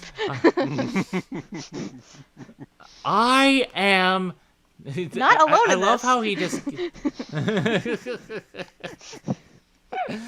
Oh god, it's this part is great. All right, moving on to next bit. all right, Webby. With Bradford takes her into a secret room where there's a box, and he says, all right, I'm going to show you your true purpose. I'm going to show you what's going on. Inside the box, she appears in front of it, and the papyrus of binding shows up, and he's like, oh, by the way, your true purpose was to stop Scrooge McDuck, and you just done it. Bye. And so Webby gets captured. But then we learn that Webby is a clone of Scrooge McDuck. And we learned this from Von Drake, who's like, what, you don't know? I'll give you some time to process this. I suddenly think of like the because we're watching Bad Batch right now, and the character Tech, he's like, "What? I thought that was obvious." I mean, it is kind of obvious in hindsight, but I don't know. Eric, what do you think? That one kind of threw me in for a loop when I actually first saw that. Of just like, oh, she's related to Scrooge. I'm like, wait, what? Like that could feel like so. Wait, so like I know like so wait so when Mrs. Beakley found Webby, they somehow got the feather from Scrooge McDuck to clone Scrooge just so... Wait, so they could get access to the papyrus thing? Well, the whole thing with the papyrus was that Scrooge wrote on it that the only ones who could find it were his heirs, but he has no children of his own, so naturally his heirs would be Donald and Della, or they would have been at that point, and probably later on the nephews. But of course, f.o.w.l in their determination to get the papyrus, they don't want to have to, go through the trouble of and failure of kidnapping the nieces and nephews, so instead they got his DNA and made a descendant themselves. But and considering that Bradford has worked for Scrooge for however long, it's not that hard to get his DNA. Not to mention you want somebody that you can have control over versus somebody who's already got free spirit. Yes. Yeah. But boy, were they wrong. I was really thrown by this. Like, it's obvious in hindsight, but I was confused for a while. I'm like, wait a second. Clones of Webby, so why would they want to clone Webby? And it comes to head here, and I'm just like, of course they would want to clone. Not only do they want Scrooge's abilities and get rid of the papyrus of binding, but, like, they can have mindless clone slave that's as good, if not better, than Scrooge. Like, it's devious, it's cunning, and I like it. I mean, they didn't exactly make them mindless or subservient. They have, like, free will and their own personalities. It's just that their innate personalities makes them dedicated to whoever their parental figure is. That was, like, the big thing. And too bad her mother is Miss Beakley. And I love the familiar tile there. Like, she's like, your true family is those who are around you and who help you out and blindly infiltrate a villain's lair twice in 1 week for you. He might be your father, but he isn't your daddy. Aww. I do want to point a nice little tidbit here when you think about it, because think about it. Black Heron is the one that ultimately created Webby, aka April, as well as May and June. Heron is voiced by April Winchell, so essentially Webby was named after her mom. When you think about it. Wow. I will say there's one thing I'm still a little confused about, like, because they say that because Webby was cloned from Scrooge, that makes her his daughter, but May and June were cloned from Webby, but they're considered her sisters. So, there's, like... Do you really want to think about the implications of that? Do you really? Here's how I view it, okay. Daughter, because essentially it's based around ages. She's much younger than Scrooge. She looks up to him. It's a familial bond of father and daughter, especially the way they've interacted up till now. The other people have a sisterly bond because they're the same age. I guess I'm just mean genetic-wise, because I know technically they're still related to Scrooge as well, which would also make them his daughters. But at the same time, their feather came from Webby, who was a clone, so they're clones of a clone. So the whole They'd be his granddaughters. that's what I'm sorry. saying. This is starting I'm to sorry. sound like a bad comic book Yeah. plot. Yeah. Of course. Don't you know anything about science? It's best we don't think about No. that. That's why I said, just do think we really want to think about the implications? I think the important thing is that the message is that family is not blood. Family is what you make of it and those around you, and it's you can choose your family. And, but her true parental figure has been there all along. In both ways, Beakley and Scrooge. And I think that's fine. All right, now we get to final bits. Scrooge and Buzzard start to fight because he was the worst Junior Woodchuck, and he didn't learn how to tie knots very well. And so they have a fight. You think it'd be over quickly, but he grabs the sword of Swansontein, which amplifies his inner strength, which turns him into the Shredder. And let's be honest, who didn't see this one coming? His inner strength is that of a villain. When he becomes Super Shredder, he's a super villain. Becomes the Duke I'm of not a Mayhem-esque. villain! Yeah. I just love how the sword suddenly straightens his hump back and makes him grow like 6 feet tall and like make him look like 20 years younger. Inside, I am nothing more than a humble villain. And while they're fighting, he reveals he separated their family before. He's the one who told Della about the rocket to bring her to the moon. Okay, I am so very confused by this. It's like, I am too. why? What was his plan in that? Because I don't think his intention was for her to go to the moon. That just doesn't seem like something he was planning for. I mean, it seems like there's just so many variables in the plan. Like, what if, okay, I know she's impulsive, and the plan would be for her to just immediately go and look for the sword of Celine, but what if she didn't? What if was there supposed to be a cosmic storm on the day that she launched it?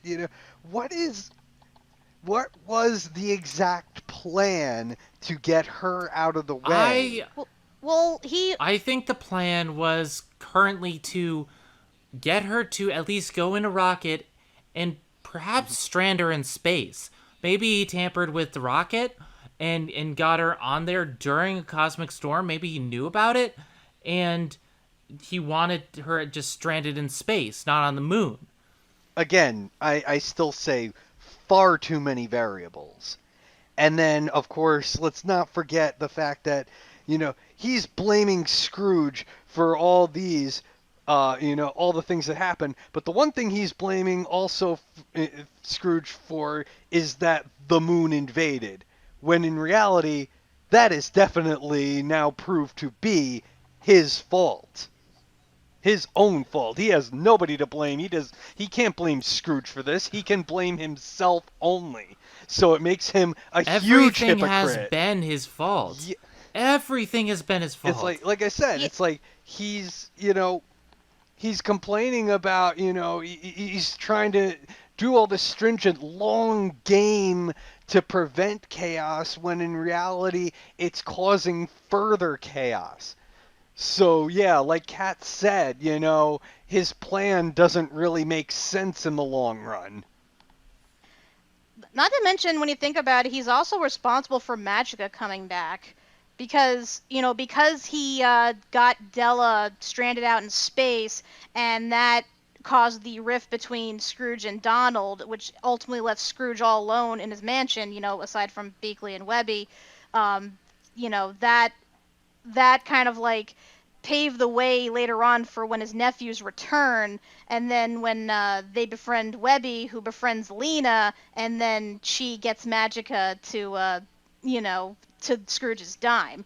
So in a whole big roundabout way, he is responsible for both Magica's return as well as the moon invasion. So the very things he's been blaming Scrooge for, that is the reason why he's doing everything he's been doing with Fowl, is, by proxy, Oh. his own fault. And the Bombi. Let's not forget the Bombi. Mm. It's like I mean, he'd he been. allowed the defenses It's like to go down. from his first appearance, he's like he's trying to get rid of all the magical defenses, and it's like, yeah, he finally succeeds in that, and look what happens. It's like he doesn't even bother. He's so fixated on this thing that he's not seeing the other thing, the other potential. He's He's an a idiot. person so he's a person so dead on proving that he's right that he ignores all the other facts that he's the problem. And He's got that tunnel he's crazy. vision. Yeah.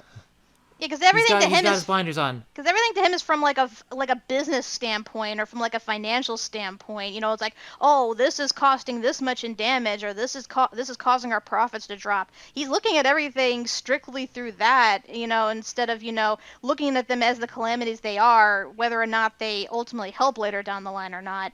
And that's really like where his short-sightedness comes in. Like anything that reminds him the least bit of like an adventure, he automatically writes off as like something to be like destroyed, instead of either learning to deal with it or harnessing it to use for the better. Mm-hmm. Do you have anything to add, Mr. Eric? So to quote Jurassic Park, nature finds a way. In the case of Bradley trying to control everything, it's what did you say? Chaos theory. Yes.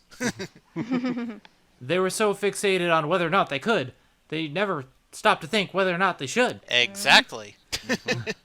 That's what it all comes back to. So it all builds up to a grand finale where Bradford brings Scrooge up to the top of the tower, and he has several people held hostage up there. Beakley, he has Della and Donald, and he has Black Heron and the other clones. And basically, he has created uses Lego circuits to create a dimensional rift into a limbo portal so he can delete anything from this reality. And he throws his henchmen in there, and Black Heron. I want to stop for a second and let's talk about that one. Let's talk about that one. Let's talk yeah. about that one. So for starters, Black Heron has evaded death so many times. It's like we've seen at least on 2 other occasions.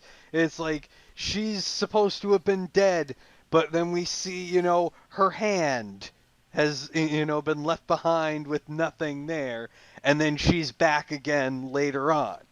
It's like we finally now, after going through a big spiel about, she's now erased from reality. She is not coming back. Yeah, this is honestly like the first time we've seen the death of a major villain in DuckTales. Like, I know we had the one death of Ponce de Leon in the Fountain episode, but he was like a minor villain. Like, this is like, she's been an established villain since season 2, and to see her just wiped out like that, I mean, that was hardcore. Oh yeah, season 1 technically. Season 1, yeah. Confidential Case Files of Agent 22. That was her intro. Yeah. My point still stands. That was like hardcore. It's a big deal. It's a big deal that they killed her off, and then he basically says, "I'm gonna do this to all of your companions unless you sign this 100-page contract that says you can't go on any adventures and your family will be safe." And then he has him sign on the papyrus of binding. Now there is a small issue here, but we'll see. Okay, so he signs the contract. He's legally bound, but then he pushes Donald into the rift. Now I have to stop there. Wouldn't that nullify the contract? Yes and no. Yes, in the fact that, he went against his promise for Scrooge to go home with his family, but at the same time, Donald didn't die, so he technically, didn't violate that portion of the contract. Plus, the term his family is kind of vague. It doesn't stipulate just, like, how many members of his family, or if, like, it had to be, like, all of them or one of them or whatever, so it's open to interpretation. Yeah, that's true. It's open to interpretation there. So, I mean, I personally thought think they were actually... he should have, like, broken the contract at that point, because it kind of reminds me of in Hercules when he makes that deal with Hades for Meg to go free in exchange for him giving up his powers, but because Meg gets hurt, he gets his powers back. I felt like they should have done something similar to show just how far gone Bradford had become as a villain, and showing him undone by his own villainy, which he has constantly denied throughout the whole series. Yeah, because that's what I was thinking when I was rewatching the episode. I will say, though... Oh, Bradford. I actually how thought... villainous. I honestly thought they were going to kill off Donald. But thankfully, we hear an ow. Donald survives because Gyro at the last second turns off the portal. Okay, Eric, do you have anything to add to this before we get to the final bit? I just like how, like, I love how, like, Scrooge is literally just reading the contract, just be like, and Bradford's like, are you gonna just sign it already? And he's like, look, if I'm just gonna sell my life away, like, I'm gonna read the fine print. I love he actually takes his time and actually reading it. He even tries to welch out of it. I think it was like 100 pages thick, so... Say, well, I need to get new spectacles. I'll be right back. Pop off home. So it all comes to a head where everyone comes back. They have to stop Bradford while he's trying to destroy Scrooge McDuck, who can't do anything. And they have to find a loophole in the contract. And they find it out because, as stated earlier, family is the best foot cushion. Is the greatest family is the greatest adventure of them all. Well, the whole stipulation family was... is the whole stipulation was... Family is the greatest scheme of them all. Yeah, as I was saying, like, in stipulation to, like, the whole thing was that he can go home with his family if he promises to stop adventuring. But the thing is, being part of a family is an adventure. That is the loophole, hence the quote you guys just said. Yep. I really like this, and I know Bradford's like, that is so stupid, but I think that's really clever, because he wouldn't see it as an adventure. He doesn't care about anybody else. He doesn't have friends. He doesn't have allies. He uses people, but he only trusts himself. He doesn't believe in anyone else but himself. I mean, considering, he might just see, like, that as an adventure, and because he hates adventuring, that's why he distanced himself from everyone, so it ends up being his undoing. And then, after he goes Super Shredder, and they say, dude, the Sword of Swansonstein amplifies your inner strength. We didn't make you into a base villain, you did. And then, once the Papyrus of Binding is done, and they take the Sword of Swansonstein from him, and he's defeated, he turns around, and the three major villains pop up. Glomgold, Magica, Ma Beagle. They say, no, you're not a villain. You're not really. He's not even wearing a kilt. And Magica turns him into an actual vulture. Now, here's where my theory comes in. I can explain the ducks. Magica has been turning people into animals for centuries. What if the actual ducks are people that Magica turned into ducks? That'd be dark, but a good theory. I mean, that would explain why, like, she said she couldn't turn him back. The only one who could was Poe. I suppose. I mean, I know she's been around for God knows how long, so it's possible, the non-anthropomorphic animals could be just that, although I imagine there still exist, like, regular ones, in and of themselves. So, who knows? But, But yeah, everyone's together again. We see everyone behind them, Kit Cloud Kicker and all the allies that we've met before this point are behind the heroes. They're all one big family. The big bad is defeated by the other villains. Everyone goes their separate ways, happily ever after. and Okay, there's a lot. and then Launchpad There's kills a- everyone. And then we have the season Oh, God, poster. I love the ending. I do love the ending and how everyone is saved by the people that they met and made friends with or relations with along the way. There's a lot to talk about, but I'm going to leave the floor open for Eric. What do you think before we move into final thoughts? I just like how out of everything, like they find the loophole and everything just comes undone. And interesting how like all the villains just kind of just like Magica just turns Bradford into a normal buzzard, and then they just fly, and then they just disappear. Like they're just gone. Like everything is all back to like square one and with stuff. So it kind of wrapped everything else up. Like I said, it wrapped everything up in a neat little package. Doug? Yeah, gonna have to go with Eric on that one. I mean, granted, the villains were kind of brought there against their will. They just, they don't have any plan right now. And all these heroes are already there, so really, what are they gonna do?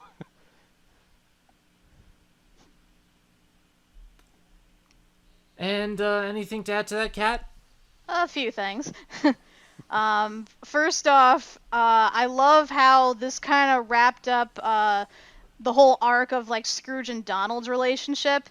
Because if you remember from the very beginning, they were extremely antagonistic toward each other because of the fallout over Della. And even though they ultimately end up moving back into the mansion together, like they still kind of like have, a tense relationship. And you even see in like flashbacks of Donald as a kid that you could tell he was like Scrooge's like least favorite nephew, given how often they butted heads.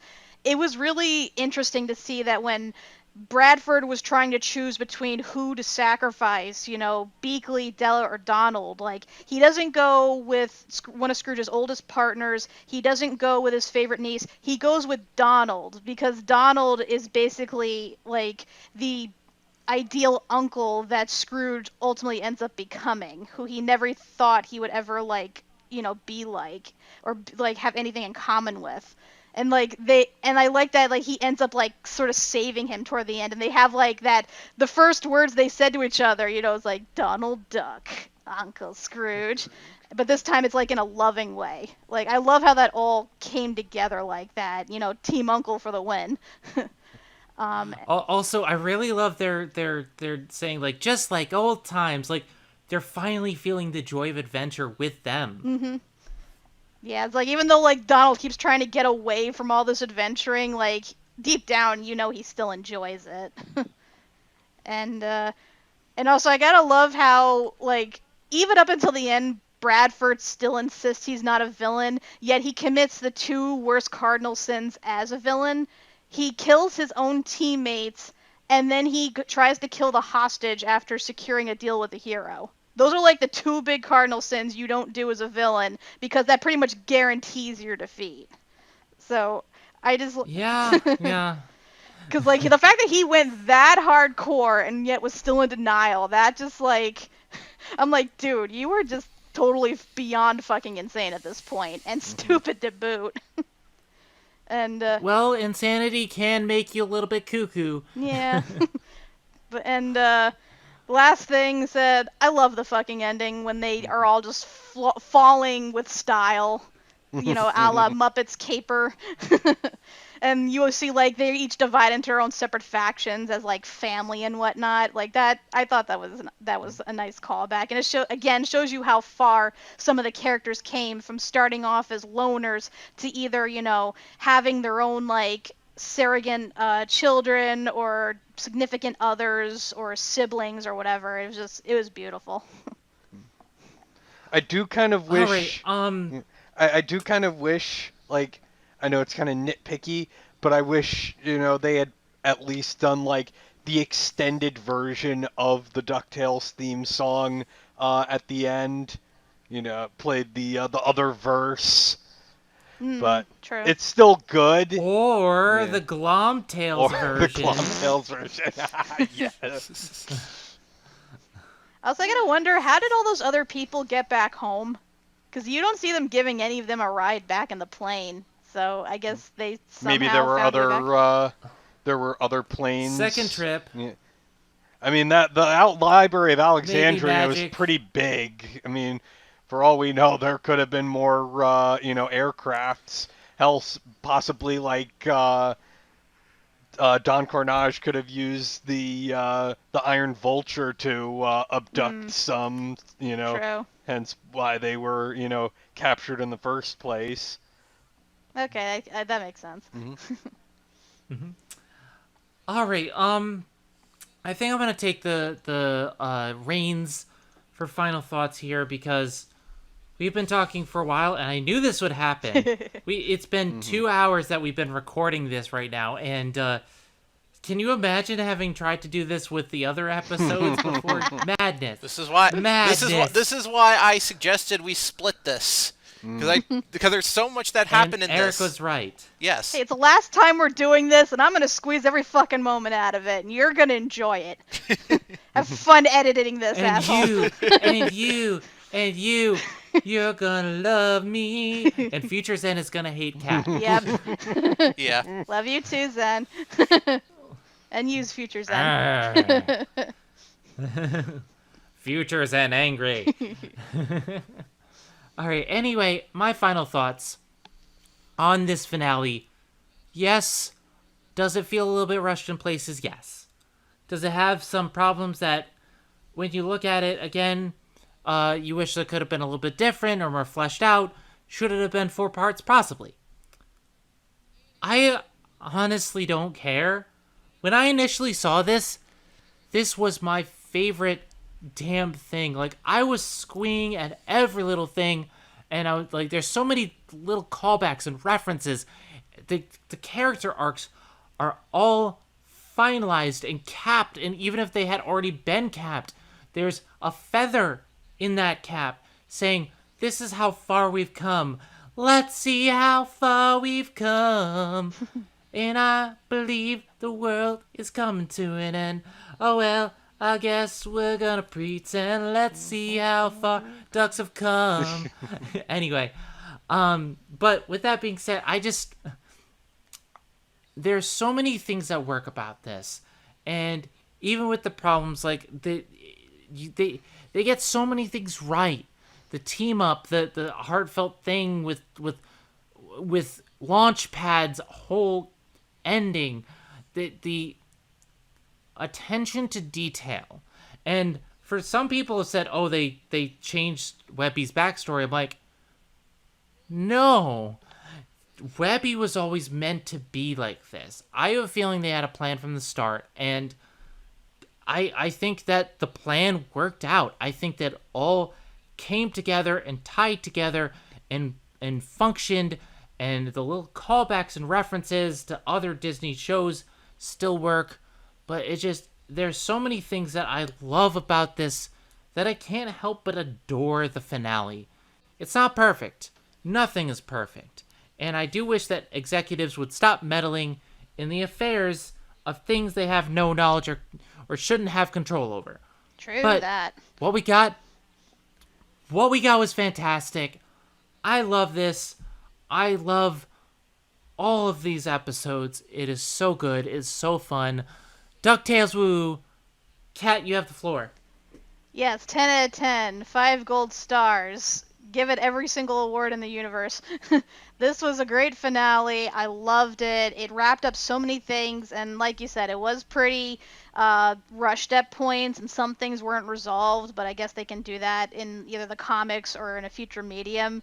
But yeah, I love how all everyone's character arcs ended, how things wrapped up. I love all the togetherness, the messages about family. Voice acting was great, animation was great, action, just all of it was great. I love this finale. Again, 10 million thumbs up. Mr. Dog. So yeah, well, before I give my final thoughts on thing as a whole, I definitely want to devote a moment to Webby, and how basically there's a lot of people that just they very much disagree with her story in this, in making her actually related to Scrooge by blood instead of her being sort of an adoptive niece almost. um, I don't, for the life of me, I mean, I don't agree with them making her a clone of Scrooge, but I definitely roll with it, and I know it's something they've been building from the very, very beginning, because she's been obsessed with Scrooge. She wants to be Scrooge. She wants to, you know, be looked on by Scrooge as an equal to, it's she will not be satisfied until she is Scrooge. So this is something that they've certainly been building from the very beginning, that we've seen, her dreams are her wielding a top hat and a cane and Nespin's glasses. It's She is definitely Scrooge through and through, and I don't think it diminishes anything. It's definitely, so some people say that it wasn't earned. It's definitely earned for her to be Scrooge's daughter.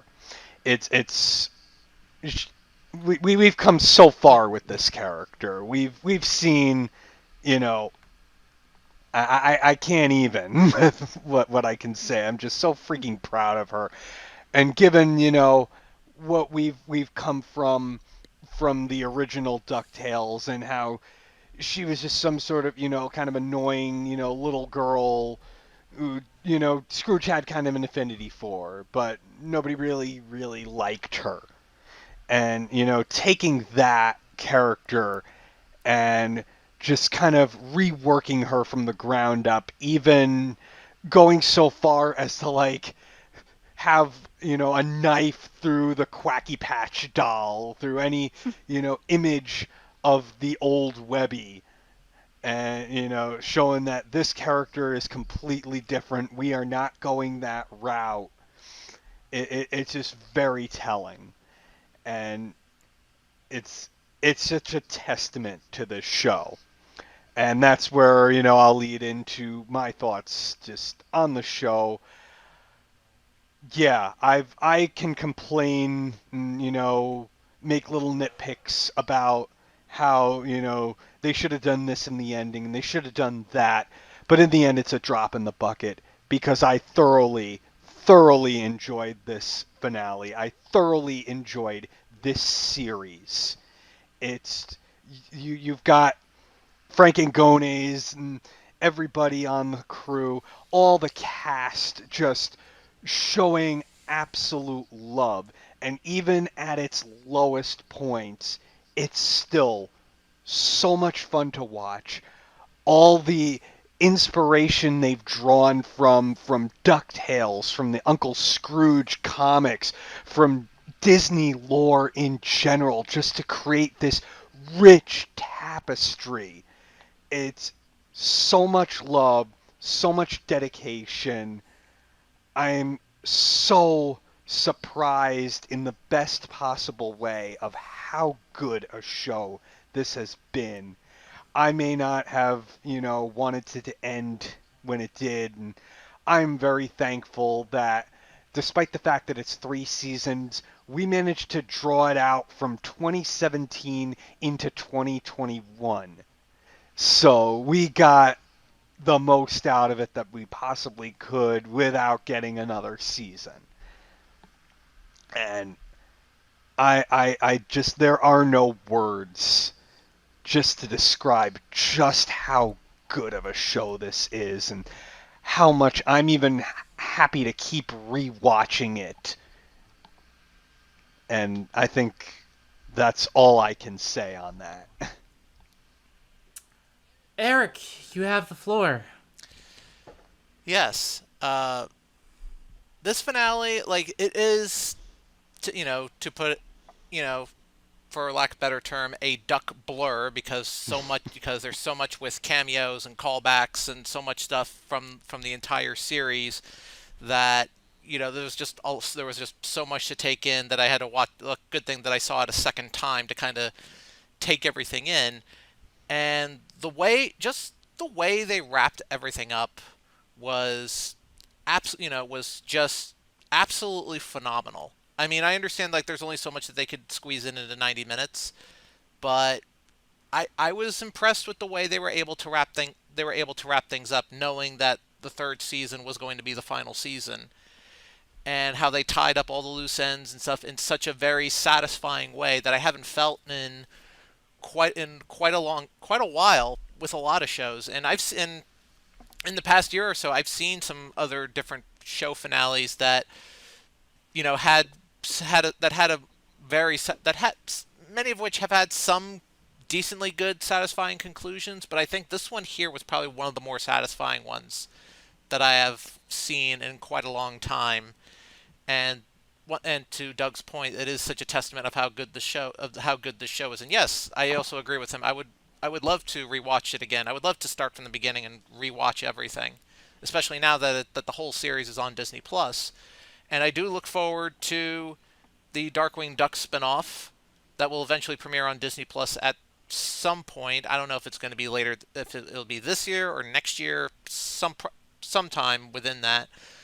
But overall, I just like how, like I said, I just like how everything wrapped up. I liked how, like, this is like the final stamp on the story, and I'm fine with it leaving it that way. So, well done. With that being said, we have gone on for 2 hours, but I do want to say one last thing. This may not be the last episode of Diving Into DuckTales.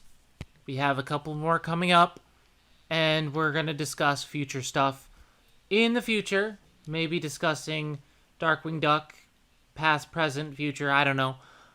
But I just want to say one thing for my crew. My crazy crew. You have stuck with this from the very beginning. And honestly, you guys have made this Diving Into DuckTales what it is. When we decided to do it, I didn't really have a direction for it. I didn't know where I wanted to go. It was just something fun. It had less direction than the Disney debate because at that point, I knew precisely what I wanted to do, and it grew with us. But I think Diving Into DuckTales is a show that kind of grew with us the same way the characters in the show did, because stuff happened. I got sick, I had to have surgery, you guys had to take over the show, and I feel like you guys showed your acting chops, and that you guys have the experience now to really do your own stuff. And I'm really happy with what you've been doing on Zenith and Crew. I am more than happy to help you with anything you need on that at any time, as provided I'm not at work. But I'm very proud of you guys, honestly, because you've definitely branched out. I've seen the work that you have done, and I may not see everything because I want to watch Amphibia before I watch your episodes, but go and watch Amphibia. It's good. It's real good. I do watch the episodes that you record, the stuff that I've seen. for the phasing the Phase 4 stuff for the MCU and DuckTales reactions, and I'm proud of you guys. I really am, because I think you've found something that you've really are good at and that you've made your own, and I'm very happy for you, and I'm here to support you in any way that you can. And I still want you on the Disney debate and other stuff. Oh, we're not going anywhere. Let's just say we took a Marvel initiative. You took the initiative. And Eric, I know things are hectic with your work, and that things time and again seems to get in the way.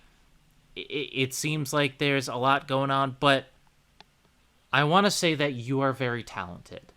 You are a very big delight, and hearing your laugh and your insight into episodes is wonderful. And whatever happens in the future, always, and again, I say this all the time, you're always welcome on whatever I do.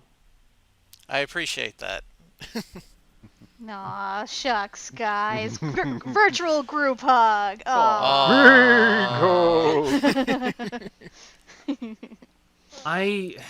In terms of personal terms, though, working on this has shown me what I'm capable of in some terms and what I'm not capable of. I'm going to say right now, and I've been asked this in the past, I am not good at reactionary content. I know people want to see me react to stuff, and I really am happy about that, but I'm not good at it. At least, I don't personally think I am. I'm good at streaming. I'm good at interacting, but when it comes to reacting, I'm just standing there watching the thing. I'm not providing I don't think that's something I'm good at. And for Kat and Doug to find something that they're really good at in that regard, I don't think I can help with that any more than I provide the channel. I can get them, stuff, but I'm not going to be on that content. I'm sorry, guys. I am here for anything podcast related, because podcasts, me stating my thoughts, my scripted videos are me refining my thoughts into something coherent. And I've learned something over the past couple years that I don't like my base reactions because they're often always wrong. You know what I think, Sen? I think because we have done live reactions with you before. I think what it is you need to be with people to do your live reactions. I think you need that energy to feed off versus, doing it by yourself. That can be, you don't really see much point. You don't have people to react off of. So if you were with us all the time, then you'd have plenty of stuff to comment on. Yeah. So, true, but then again, I'd have to be in Jersey. If I'm in town... Nobody wants to be in Jersey. I won't say no... I don't know if we can handle your fat right now. If I do appear in town at some point on my vacation days, I won't say no, but I'm just saying that's not my type of content. I don't mind watching it.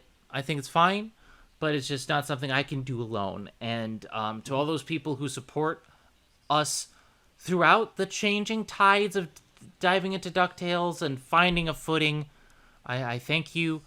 I personally would like to work more with Disney. I would like to maybe one day do old school like Darkwing Duck stuff, but all that's up for the future. For now, I still have a lot of archive videos to upload. There's a lot to do. There's little time, but I'm catching up, and we're going to get back to a sense of normalcy. But I just want to thank my cast. You learn things as you go, and these three have stuck with me since the very beginning, ever since that big MagFest many years ago, so thank you. You're welcome, and thank you. We appreciate everything you've done for us and the channel and all that. And thank you. You're welcome. Now I'm going to need this boat. And in lieu of my traditional sign off, we're gonna do it, but I just want to say one thing because it's been on my mind for a while. I don't know if you've ever seen the show, but so long, farewell to you, my friends. Goodbye for now until we meet again, and said for long, farewell to you, my friends. Goodbye for now until we meet again. We'll meet With that being Meet said- again, don't Don't know know where, don't know when, but I But know we'll meet again some sunny day. With that being said, I'm Zenith Warrior Princess, the cutest of buns. I'm Kat McBerry. I'm Doug McBerry. I'm Eric Stoller. And we will see you in the future. Have a good one, everybody. And just remember, family truly is the greatest footstool of all.